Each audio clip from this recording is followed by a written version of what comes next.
Alors, mesdames et messieurs, merci de votre sympathique attention accordée à Canal Congo Télévision. Bienvenue à ce nouveau numéro de votre magazine Kiosque de ce matin. Nous sommes le 16 juin 2025. Mesdames et messieurs, merci infiniment parce que vous avez choisi CCTV, Radio Liberté Kinshasa, CCTV Ralik officiel, votre chaîne YouTube. Pour vous informer, sujet d'actualité reste dominé ce matin par cette mise en accusation du ministre Constant Mutamba qui sera poursuivi pour une affaire d'un projet de construction d'une prison à Kisangani, vous le savez, dans le nord-est du pays. Il devrait donc quitter son poste selon la loi. Ministre Constant Mutamba, entendu donc en termes de démission, est-ce qu'il va-t-il démissionner ou pas? Ira-t-il au bout de sa démarche qui contraint justement les procureurs en termes de réquisition? Pour l'instant, on n'a pas eu suite de sa démarche devant réquiser les procureurs. Firmin Vondi, on va analyser cette question ce matin avec vous, chers auditeurs, auditrices de la Radio Liberté Kinshasa, puisque l'émission est également suivie à la radio, mais aussi si CCTV, votre chaîne, et CCTV Ralik officiel, votre chaîne YouTube. Merci infiniment. Je reçois dans ce plateau de kiosque ce matin deux invités. Il s'agit de Gérard Lemba, responsable de la Symbolique, site Information Magazine. Merci d'être venu sur ce plateau de kiosque, mais aussi vous êtes suivi à la radio. Merci beaucoup, Bonheur. Merci beaucoup pour toute l'équipe de CCTV.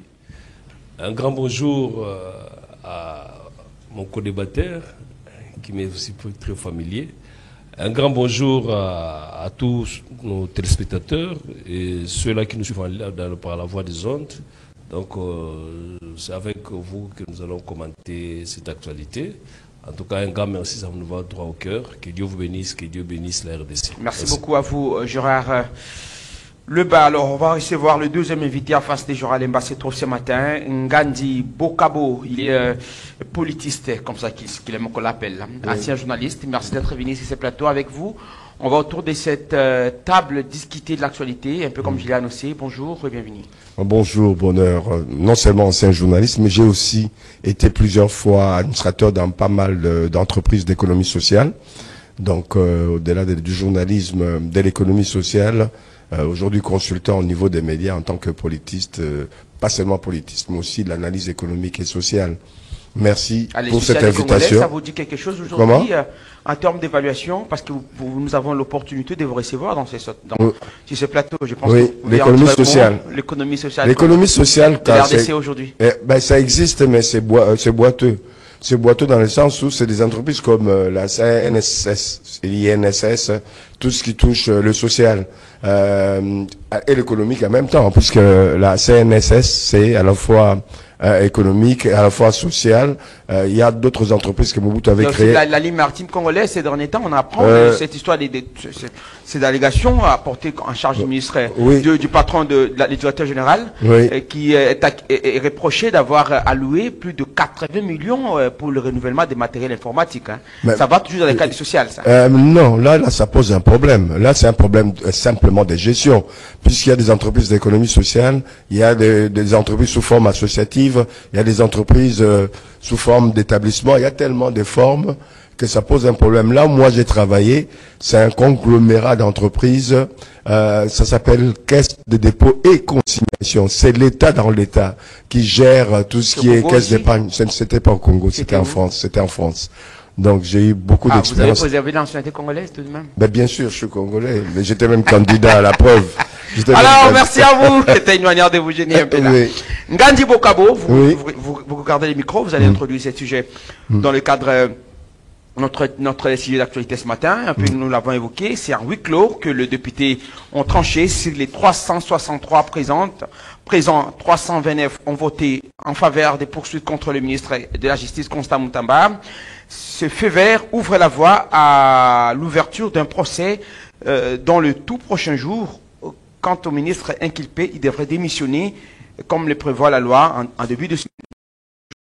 J'aimerais avoir votre point de vue, parce que vous êtes technicien à la matière. Oui, deux possibilités s'offrent à lui. Soit qu'il démissionne de lui-même, soit qu'au-delà de 48 heures, il sera considéré comme démissionnaire. D'ailleurs, en partie, c'est à son avantage, pour avoir tous les éléments du dossier, de ce qu'on lui reproche, et d'avoir aussi la possibilité de pouvoir se défendre. Ancien avocat, je crois qu'il saura se défendre, puisque aussi dans ce dossier.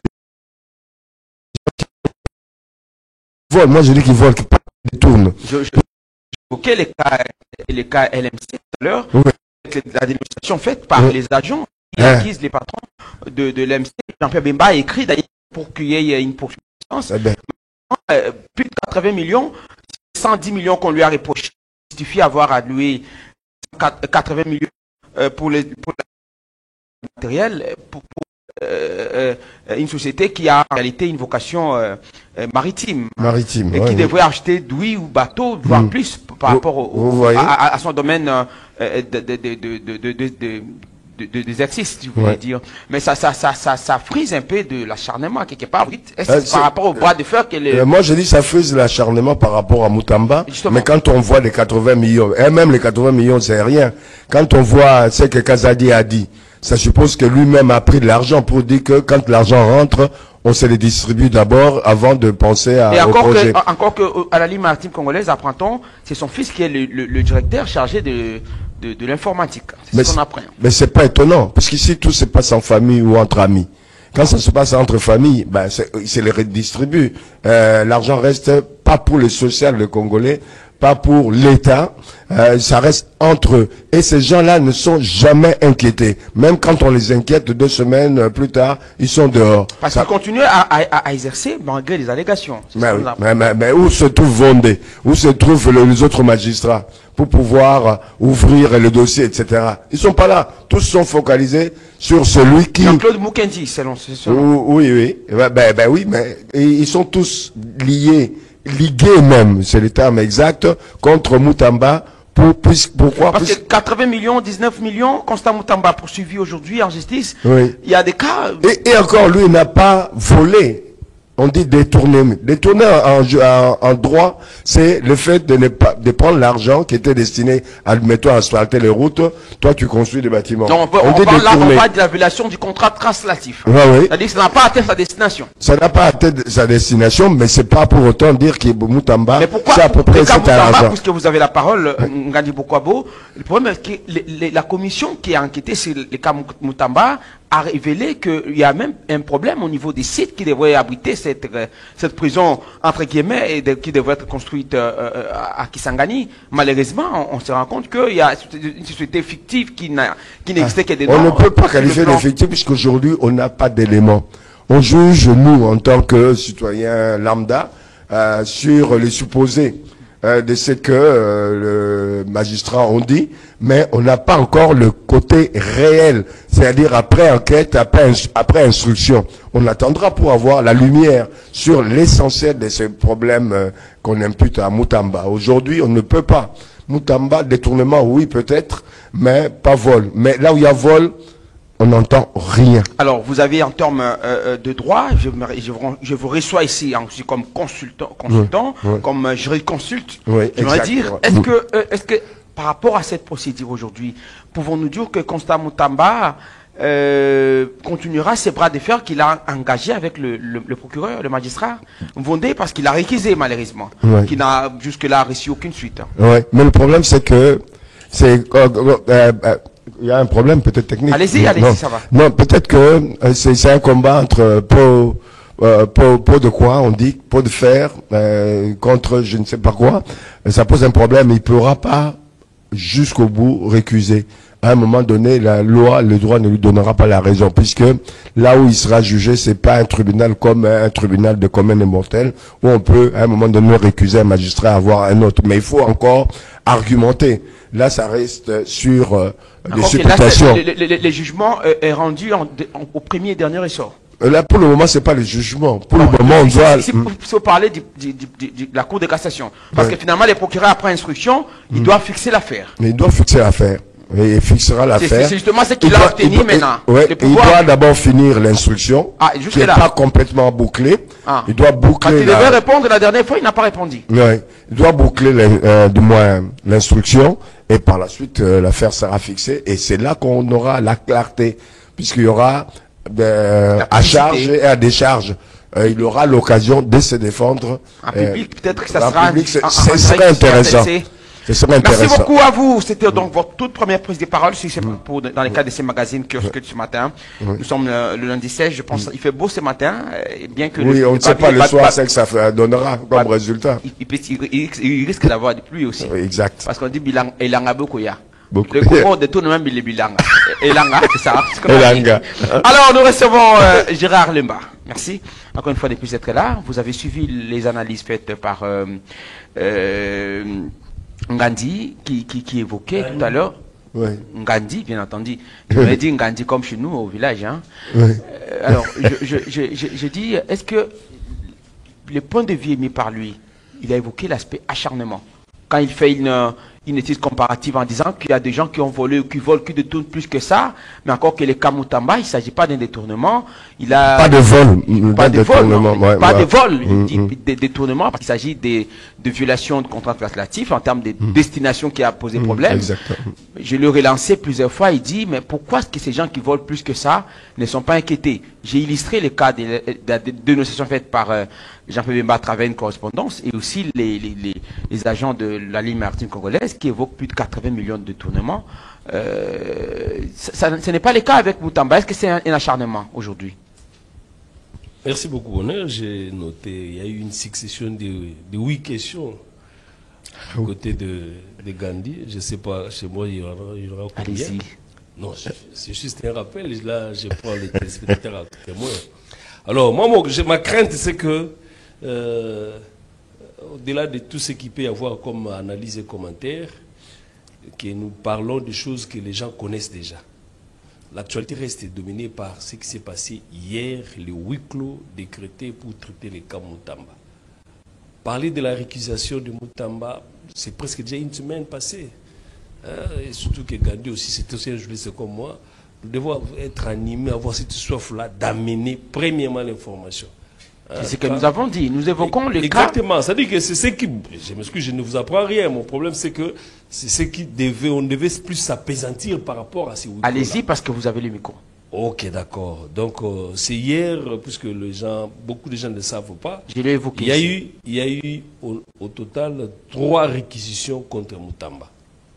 Donc, la première... Réquisitoire, je pense. Réquisitoire, pardon. Réquisitoire contre les militants Moutamba. Le premier concernait le... Vous souhaitez l'appeler militant? La demande, pardon? Vous souhaitez l'appeler militant? Vous voulez parler ministre Moutamba, c'est ça? Minita, nous sommes dans... Ah, Mineta, d'accord. Mineta, je parle. Ministre d'État. J'ai compris, gardez ça. Tout le monde. Je dis qu'il y a eu au total 3 réquisitoires. Donc, ça, c'est juste pour fixer un peu notre opinion. C'est que le premier réquisitoire concernait la demande pour l'instruction. Et puis, la seconde est venue pour la demande de poursuite. Mais il y a encore une troisième que les gens parlent moins, c'est lié par rapport au meeting que les militaires fait devant le bâtiment du palais de justice. Donc, ce qui fait qu'il y a 3. Mais hier, on a tablé sur les réquisitoires liés, inhérents à la demande de poursuite Donc, par voie de conséquence, nous savons que ça a été dit qu'il y a une disposition qui stipule que avant procès, s'il y en aura, puisqu'il y en aura déjà, puisqu'il a été déjà autorisé, il doit premièrement commencer à démissionner. Mais, puisque j'étais là, ils ont terminé un peu très tard, j'aimerais un peu fixer l'opinion. Il y a eu débat, il y a eu les cas Kazadi Nicolas, ça a été débattu par huis clos. Par huis clos, certes, on a décrété un peu tard, mais l'essentiel a été déjà dit, nous avons tout entendu. Le cas Moutamba, pour la première fois, ça n'a pas fait l'objet d'un huis clos. Seulement hier que le cas a été traité. Je me dis ceci, j'ai aimé une phrase que Kamera a dit à ses collègues députés. Il dit, le président Kamera a dit, le vrai parlement c'est à l'extérieur. C'est pour dire quoi? Quand on parle de la représentation nationale, c'est eux qui sont directement redevables à la population. Ils doivent veiller aux faits et gestes. Si au niveau de l'exécutif, il n'y a pas de résultats directs, mais au moins la population se sent ou se retrouve un peu plus par rapport à l'Assemblée, comparativement du côté de l'exécutif. Qu'est-ce que je vais dire par là? Ce que je vais dire là, si tant qu'on n'aura pas les résultats, la population a tendance à s'apprendre aux députés que aux ministres. Pourquoi? Parce que c'est eux qui ont reçu le mandat direct. Les ministres ont été désignés. Et ils ont ce pouvoir-là de contrôler. Puisque vous avez ce pouvoir de contrôler, d'office, vous avez le pouvoir aussi de sanctionner. Mais qu'est-ce qui fait qu'on n'a pas les résultats et que vous continuez à siéger pour lequel, en faveur de la population qui vous a mandaté, en réalité, il n'y a pas de résultats. Donc, c'est pour dire que les huis clos doivent avoir tout son sens au profit de la population. Les huis clos. Parce que vous prenez le cas de Kazadi, vous prenez le cas de Moutamba. Qu'est-ce que vous voulez dire par là? Exactement, ce sont des sujets qui ont fait des tollés, justement, des divers commentaires dans tous les sens. La population a soif de savoir un peu plus. Oui, et là où ils seront plus abreuvés de la situation, c'est à l'Assemblée. Justement. Mais quand on décrypte le huis clos. C'est-à-dire vous n'êtes pas favorable à l'idée des huis clos décrétés hier par l'Assemblée nationale.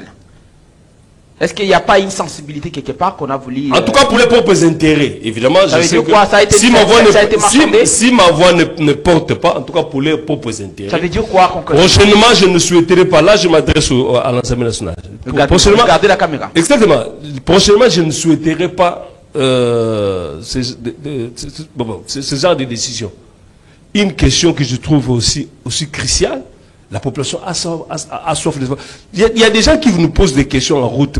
Vous sentez qu'ils ne comprennent rien. Est-ce qu'on peut appuyer l'idée, on peut appuyer en disant ça, vous déplorez en fait le fait qu'il y a eu...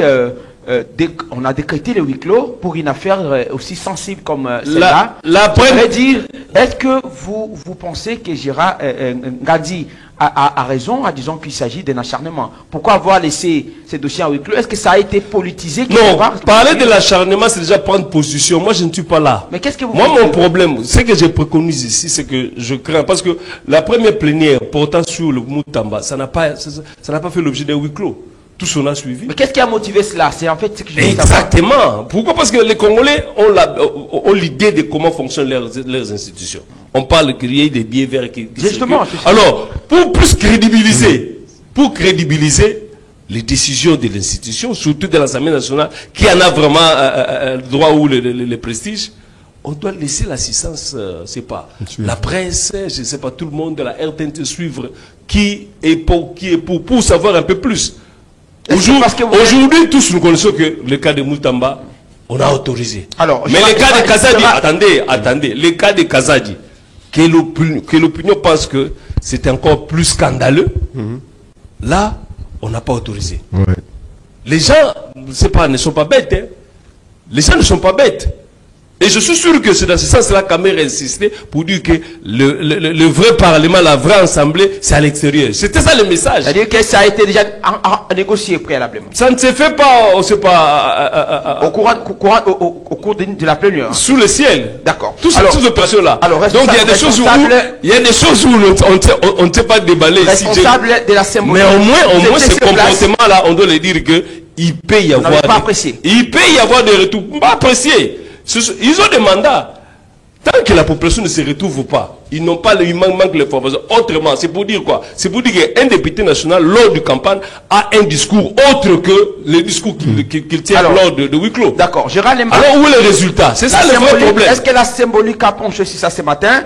C'est des formations que vous gérez. Okay. Vous avez évoqué cet aspect. Principalement, vous voulez dire au peuple congolais qu'il y aurait eu des billets verts. Que vous ne voulez pas dire Exactement, pour tous nos abonnés, nous sommes un site. Qu'est-ce que vous avez dit à vos abonnés ce matin? Ce que j'ai dit, c'est ce que j'ai dit, c'est ce que nous avons écrit.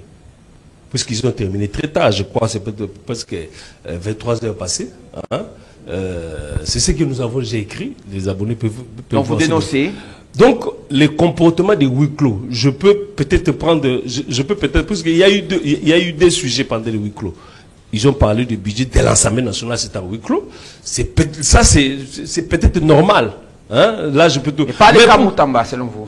pas le cas Moutamba. Pourquoi? Parce que le cas Kazadi n'a pas été traité. Donc vous ne voulez pas ressortir le fait qu'il y a eu acharnement, il y a eu corruption. Plus vous m'interrompez, je ne sais pas bien donner l'information. Justement, allez-y. Le cas Kazadi, ne me relancez pas là. Le cas Kazadi. Mais il faut dire clairement les choses. Dites clairement les choses. Hein. Le cas Kazadi a été traité publiquement. Et c'est juste à la fin. Je suis sûr que c'est après l'intervention de Mbosso qui disait que, chers collègues, le sujet que nous traitons ici, c'est votre collègue. Il faut vous estimer qu'un jour, faut se mettre à sa place. C'était un message, un appel à la solidarité de Mbosso. Et c'est après Mbosso qu'on a eu à décréter le huis clos. Pour traiter le cas Moutamba. Non, là nous sommes le cas Kazadi. D'accord. Et à la fin, on apprendra que ça a été rejeté. Il y a encore un autre aspect. Tous nous savons qu'il y a un conflit, ça on le connaît, entre l'institution de l'Assemblée nationale et la Cour constitutionnelle. Les procureurs, pendant le dossier Motad, les procureurs... il y a eu des tensions, mais il ne va pas conflit dans les sens. Un conflit ouvert, il faut parler de tensions. Un conflit ouvert, il y a eu escalade de beaux. Hein? Un conflit ouvert avec des déclarations, je ne sais pas, peut-être que vous n'avez pas suivi. J'ai suivi. Les procureurs, près la Cour constitutionnelle, a eu à minimiser ces prestiges, ce qu'on appelle les immunités parlementaires. Chose que les députés n'ont pas supporté, ils ont eu à répliquer. Alors, puisque le cas de Matata a été traité de la manière que nous connaissons, les députés tiennent à réclamer ces prestiges-là. Il se dit que nous avons encore un autre cas devant nous, on ne peut pas livrer un de nous, sinon demain ce serait, c'est pas presque un jeu où on va commencer à nous pêcher ici comme des poissons. Donc les députés ont eu à protéger un de leurs. Mais ce qui est plus important ici, c'est que la finalité.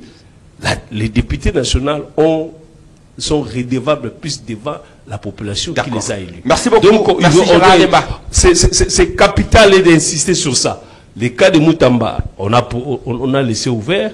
Les cas de Matad de Kazadi. Nicolas Kazadi, on n'a pas autorisé. Je suis sûr que dans l'avenir, il peut y avoir des conséquences. Surtout en termes de mandat. Merci beaucoup. Merci beaucoup à vous, Gérard Lemba. Je rappelle que vous êtes patron du site d'information et magazine La Symbolique. Vous intervenez dans les cas justement, .net, dans le cadre de votre toute première prise de parole sur ces plateaux de kiosque ce matin. Alors, Ngandi, je voudrais dire, il est accusé d'avoir transféré 19 millions de dollars vers une société privée dans le cadre d'un contrat de gré à gré portant sur la construction d'un établissement pénitentiaire à Kisangani, un contrat de 29 millions, dont 65% venaient d'être versés. Alors que la loi, sur les marchés publics, limite les acomptes à 30%, le contrat n'avait pas été autorisé par la Première ministre. Est-ce que sa prise de position vis-à-vis du gouvernement, quand il parlait de... ça sentait le roussi. Le roussi, c'est-à-dire... les détournements, il sentait le détournement. Et ça veut dire quelque part que la Première ministre s'est dédouanée dans cette démarche du ministre qui agit en électron libre. Oui et non. C'est compliqué, hein, les histoires dans ce pays. Il n'y a pas un ordre bien défini. Ou quand l'ordre est défini, il serait rarement respecté. Quand on regarde le cheminement de ce dossier-là, Moutamba, malgré ce que la dame, la patronne là de l'entreprise, ou du moins de l'institution qui contrôle ces contrats, il a eu quand même un accord de la DGCMP, je sais pas quoi là, il a eu l'accord. Mais la loi l'oblige ensuite à aller vers le Premier ministre, d'informer le Premier ministre. Ce qui a été fait normalement et légalement. Les textes disent, au bout d'un certain nombre de temps, de jours ou de semaines, si la Première ministre ne réagit pas, c'est considéré comme acquis. Donc, je ne sais pas, il y a de la bouillabaisse, des bitotos, comme on dit au Congo ici, tu vois. Ça pose un problème. Alors, mais le problème aussi, parce que vous évoquez ça en termes d'autorisation, si nous mettons entre parenthèses cet aspect, le député et procureur estime que cette somme aurait pu être détournée si la cellule nationale de renseignement financier n'avait pas gelé les comptes bénéficiaires à temps et tiré la sonnette d'alarme. Est-ce que ce n'est pas le cas? Je ne sais pas s'ils l'ont vu par une boule de cristal. Pour le moment, les faits n'étaient pas avérés. Là, des détournements dans le sens que nous connaissons en tant que citoyens. Puisque détournement en droit, c'est pas le fait de voler. Le détournement en droit, c'est le fait de faire autre chose que ce qui est prévu par rapport au projet. L'argent était là. Pour le moment, personne n'a touché à un centime de cet argent-là. Mais on suppose... Il y a eu une tentative punissable. Il y a eu tentative, encore tentative, c'est un gros mot. Puisque l'acte, on n'est pas passé à l'acte. Quelqu'un soi-disant... Comment l'argent a été versé dans ce compte qui, suite à cette dénonciation de la cellule nationale de renseignement financier, qui avait fait que la sonnette d'alarme puisse empêcher l'utilisation? Celui qui a tiré sur la sonnette d'alarme, c'est quelqu'un de sérieux. J'ai rencontré à 2 reprises, qui était d'abord procureur au niveau des Matete, Limité, etc.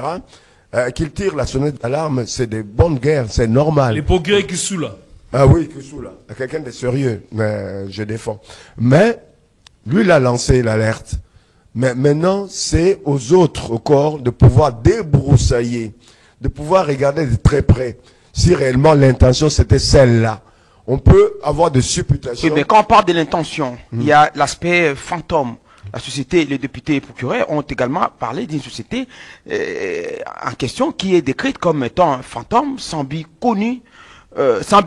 connu, ni personnel, ni encore moins d'expertise. Les rapports votés par les députés affirment aussi que le site devant recevoir, je l'ai dit tout à l'heure quand on parlait avec Gérard Lemba, l'ouvrage n'existait pas. Est-ce que ce ne sont pas les éléments, comme qui dirait les indices serrés de culpabilité? Mais comment vous pouvez parler de l'ouvrage alors que l'argent n'est pas versé à la société? Une société non, on a dit plus de 65% étaient déjà versés. Non, versé. Dans un compte... Ils doivent retirer au moins 30%. Est-ce que ça a été fait? Je ne pense pas. Est-ce que cette société a reçu même 1 franc, a retiré 1 franc de cet argent? Je ne pense pas. Il n'y a pas d'élément là-dessus. L'argent est là, sur un compte qu'on peut dire séquestre, dans le sens où c'est versé, mais personne n'a touché à cet argent. Pour le moment, attendons l'instruction pour pouvoir rentrer dans les détails du sujet, qui est plutôt de lancer des supputations. Moi, je ne veux pas me lancer. Quand Gérard Lemba évoque l'aspect du huis clos, il s'inquiète, il dit, mais comment est-ce que, pour un dossier très sensible, qu'on a tous déploré, décrié, le ministre, en son temps, Nicolas Kazadi, a même déclaré avoir bénéficié de la pression du président pour son voyage, pendant que Constant Moutamba l'accélère judiciairement. Le problème aujourd'hui, Gérard Lemba, qui a participé à cette plénière, a évoqué un aspect en relevant que le cas Moutamba a été traité à huis clos, alors que ça intéresse l'opinion. On devrait connaître la vérité. Kazadi, pourtant, a été traité dans une plénière laissée à la portée de tous, malheureusement. Bonne question. Bonne intervention aussi de Gérard. Donc, il y a 2 poids, 2 mesures. 2 poids, 2 mesures, pourquoi? Pourquoi la plénière, c'est pour Moutamba, et l'autre, Kazadi, c'est à huis clos. On a des choses à cacher. Ça pousse les gens à penser qu'il y a des choses à cacher. Au-delà de ce que les gens peuvent penser, s'il n'y avait pas de choses à cacher, ils pouvaient sortir ces dossiers et l'étudier en plénière. Au-delà de ça, notre ami Kazadi était déjà poursuivi plus ou moins. Il a été relaxé. Il y a eu, pour certains, des enveloppes qui ont circulé. Quand lui-même vient plus tard préciser que quand l'argent rentre dans les caisses de l'État, la première des choses que nous faisons, c'est de nous les partager. Quand quelqu'un dit ça, c'est que lui-même a dû gagner de l'argent par ses biais, par ce truchement. Comment on peut le laisser comme ça libre et le traiter? Ils n'ont même pas traité. En catimini, on a dit, le dossier est classé. Ils ont classé le dossier. Ça pose un problème dans cette République d'avoir 2 poids, 2 mesures. La justice n'existe pas. Il n'existe que par rapport aux gens qui sont hors mafia. Est-ce que Constant Moutamba a été piégé quelque part? Comment? A-t-il été piégé? On peut le dire. On peut supposer, on peut supputer. Il dérangeait beaucoup de gens. Il dérangeait la mafia congolaise. Dans la mafia congolaise, tu trouves des gens de la justice, tu trouves des gens du gouvernement, tu trouves des gens des parlements. La mafia là est bien organisée. Alors pourquoi le magistrat suprême n'a pas pu s'imposer en arbitre? Quelque part, Gérard a évoqué le fait qu'il y a eu cette incompréhension. Il a parlé d'une crise entre l'Assemblée nationale et la Cour constitutionnelle, deux institutions exécutives et judiciaires, comme législatif et judiciaire, où l'Assemblée nationale s'est sentie humiliée par le procureur, le président de la Cour constitutionnelle. Est-ce qu'aujourd'hui on peut dire que le président aurait pu empêcher que c'est celui que vous appelez protecteur, défenseur de valeurs puisse être aujourd'hui exposé? Et là, sur ce plan-là, moi, comme magistrat suprême, je protégerai la justice. L'Assemblée n'a pas été humiliée. L'Assemblée s'est humiliée par le truchement de son président. Alors ils ont refusé d'envoyer Nicolas Kazadi pour le même fait, par exemple, comme il a évoqué. On peut supposer. On reste toujours dans les suppositions.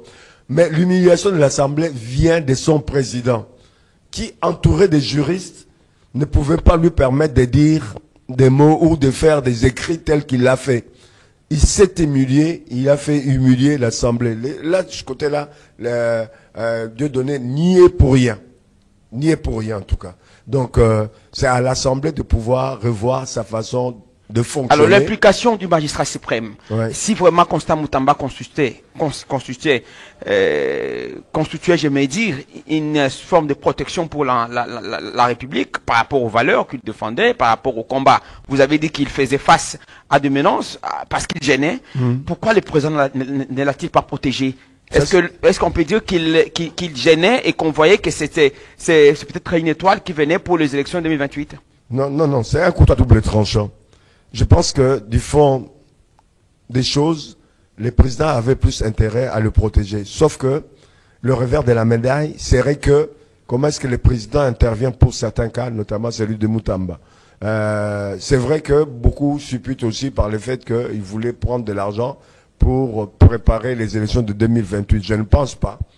Je ne connais pas personnellement Moutamba, mais je suppose que c'est un jeune qui était aussi stratège. Il ne pouvait pas rivaliser ni le président 2028, puisqu'il n'a pas droit de se représenter, sauf si changement il y a au niveau de la Constitution, ni gêner quelqu'un que le président aurait choisi comme une personne pouvant le remplacer.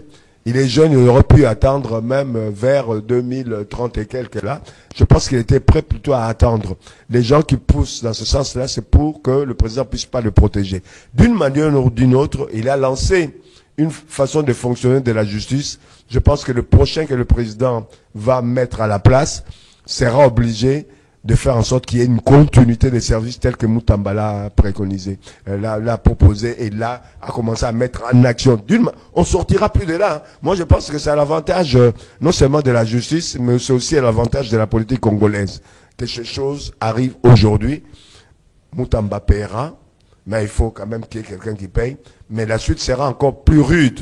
Et ces magistrats ou ces politiques qui sont contre Moutamba ou ces mafieux, pas tous, hein, mais ces mafieux, ceux qui sont dans les cartels, pas de Medellin, hein, les cartels de Kinshasa qui gèrent tout le pouvoir économique, financier et autres, ils seront face à une réalité. Cette justice continuera. La démarche de Moutamba sera continuée par celui qui va le remplacer. Merci beaucoup. Allez, Gérard, on va aborder le second sujet avec vous, mais bien avant, si vous avez des points à commenter, j'aimerais qu'on parle un peu de la situation des pluies diluviennes qui se sont abattues récemment à Kinshasa. On a évoqué des morts.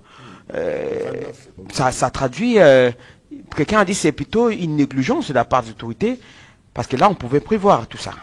Non, je souhaiterais un peu... Parce qu'il y a déjà, justement, j'aimerais que vous évoquiez, vous répliquez s'il y a des points qui vous ont choqué. Exactement. Et vous revenez sur les sujets parce que vous devrez introduire les seconds sujets. Oui, d'accord. J'aimerais dire à mon ami Gandhi ici, c'est que au terme de notre constitution et du règlement de l'intérieur, c'est la plénière qui est souveraine. C'est-à-dire que la plénière est au-dessus de la vie ou du point de vue de son président. C'est la plénière qui... C'est la position du plénière qui est prépondérante par rapport à la position du bureau même. Donc quand il dit que le président Vital Kamerhe s'est humilié, je ne partage pas cet avis-là. Je ne partage pas. Pourquoi? Parce que ce sont des débats où moi-même je suis dans la salle, j'assiste. Le président peut avoir un avis, mais la position de la plénière est au-dessus.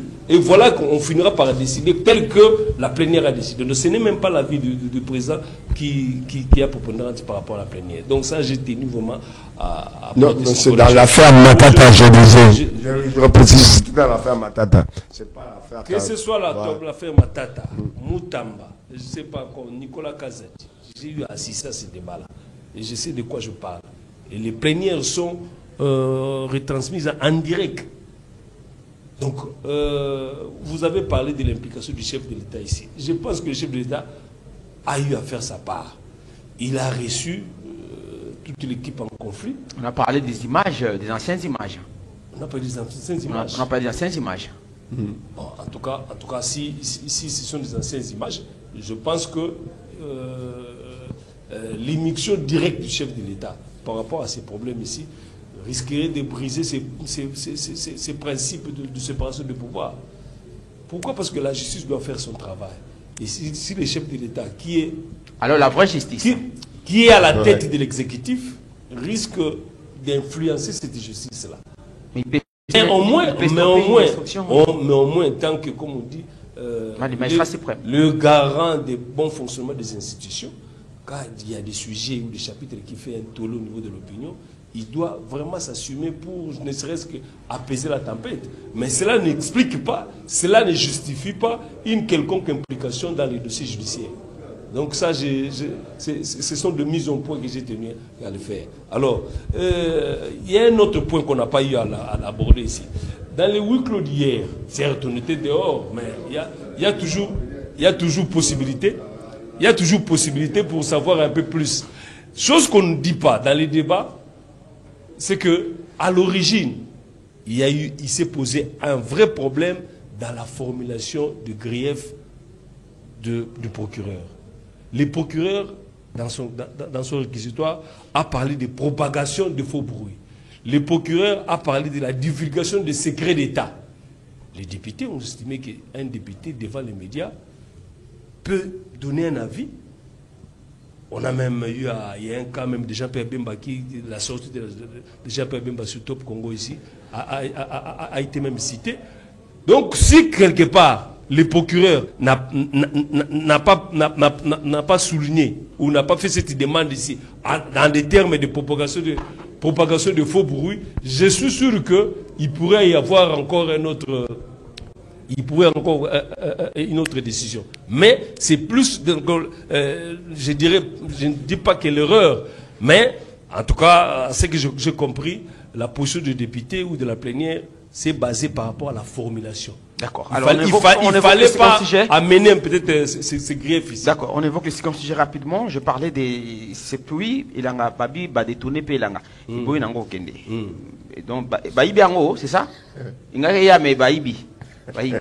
Qu'est-ce qu'on fait finalement? Avec la pluie qui continue à tomber, la population a pâti, toujours, un peu comme nous l'avons dénoncé. Bonheur, qu'on parle de dégâts. Parce que là encore, il faudrait rappeler qu'il y a des sinistrés qui continuent à être négligés, selon nos sources d'information. Ils ne sont pas pris en charge comme il fallait. Qu'on parle de dégâts ou des inondations meurtrières, qu'on parle de détournement, qu'on parle de la salubrité, je ne sais pas encore pour tel autre chapitre qu'on vous pouvez évoquer. Tous ces chapitres-là atterrissent à l'Assemblée nationale. Donc quand nous parlons de l'Assemblée nationale, je suis sûr qu'il faut peut-être donner assez de temps. Non mais allez-y, on ne va pas tout. Oui, parce que... On doit chuter s'il vous plaît. Allez-y à l'essentiel. Quand vous parlez de la pluie, je vais lier la pluie avec... Je dis, vous introduisez les seconds sujets s'il vous plaît. Exactement. Bon, derrière, pour avoir assisté à ce qui se passe pour Victoire, que je connais un peu bien, j'ai vu comment on a déguerpi, on a presque saccagé toutes les maisonnettes commerciales. Je me dis, au nom de la salubrité, au nom de l'autorité de l'État, ça paraît un peu juste. Mais j'interpelle un peu l'essence humanitaire de nos gouvernants. Ça n'a rien changé. L'essence humanitaire, en échange, il y a quoi? Tous on ne partageait pas un peu avoir les niveaux des immondices. On s'est dit, ça c'est déjà une maladie. Mais après autant d'années, les démolitions aussi. La question que je me pose, est-ce qu'ils étaient prévenus Tu t'imagines que des maisons où un jeune s'est débrouillé, il a laissé ses téléphones puisque l'enfant est à la maison et l'engin vient, on démolit la maison et ce sont les badauds qui s'en accaparent. Vous voyez un peu ce que ça représente. Il y a même qui a failli tomber syncope. Pourquoi? Parce qu'il trouve sa maison où il y avait, c'est pas, tous les téléphones ont été emportés. Il devait y avoir un sens humanitaire.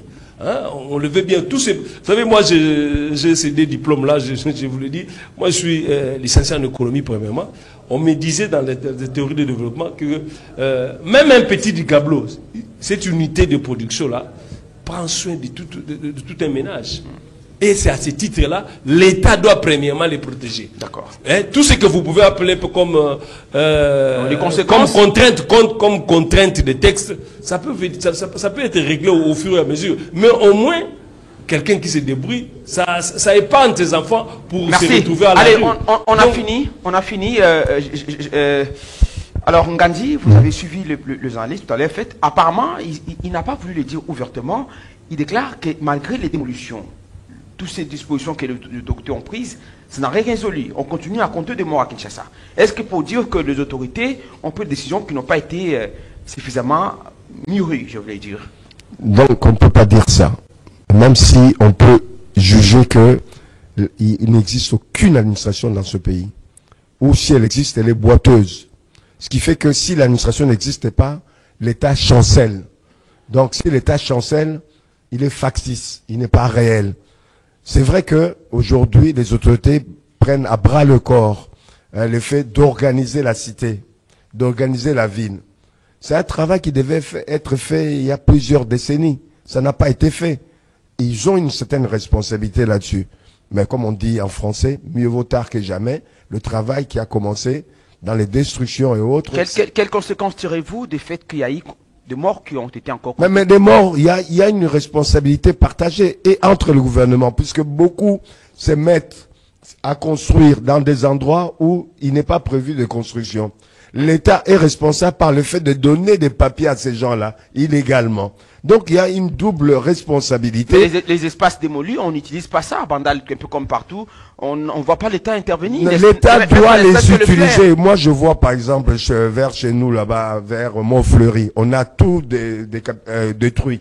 Mais qu'est-ce qu'il faut faire? Il y a quelqu'un qui posait la question ce matin. Qu'est-ce qu'on va faire là-bas? Moi, j'ai dit il y a beaucoup de choses à faire. On peut planter des arbres, on peut créer des parcs. C'est depuis 2022 qu'on a démoli, par exemple à Bandalungwa. Quand vous prenez à Pigeon, par exemple, c'est plus la régie des eaux. La régie des eaux qui a procédé à des travaux là-bas, il a compté, ou elle a compté sur la saison sèche. On ne pensait pas que... Ah, vous parlez de Okito. Là, à Pigeon. Je veux continuer après, en laissant comme ça. Et voilà que la police surprendre. Il y a de la surprise. Il faut dire aussi, au-delà de la responsabilité des citoyens et des responsabilités des politiques, il y a aussi la nature. Il faut jouer avec la nature. On ne peut pas jouer avec la nature. On est souvent dépassé. C'était Kabila, aujourd'hui on peut dire ce qu'il dit? Non, on ne peut pas dire ça. D'accord. Allez, il n'y avait pas d'analyse. Merci infiniment à vous. Deux invités, c'est c'est Plateau de Kiosque ce jour. Il s'agissait de Lemba, il est responsable de la symbolique site d'information et magazine. Nous le recevons, magazine.net, hein. Nous le recevions dans le cadre de ces magazines Kiosque également. Merci également à vous, Monsieur Ngandi Bokabo. Oui. Merci à vous, à toute votre équipe technique et administrative. Avec plaisir de vous recevoir prochainement. Allez, portez-vous bien. Je salue mon ami Doudou Montiri. Ah, ok, les producteurs. Allez, on se retrouve justement le mardi, demain, ça sera peut-être avec quelqu'un d'autre pour le deuxième numéro de votre magazine Kiosque. Allez, portez-vous bien. Bonne suite des programmes sur votre chaîne.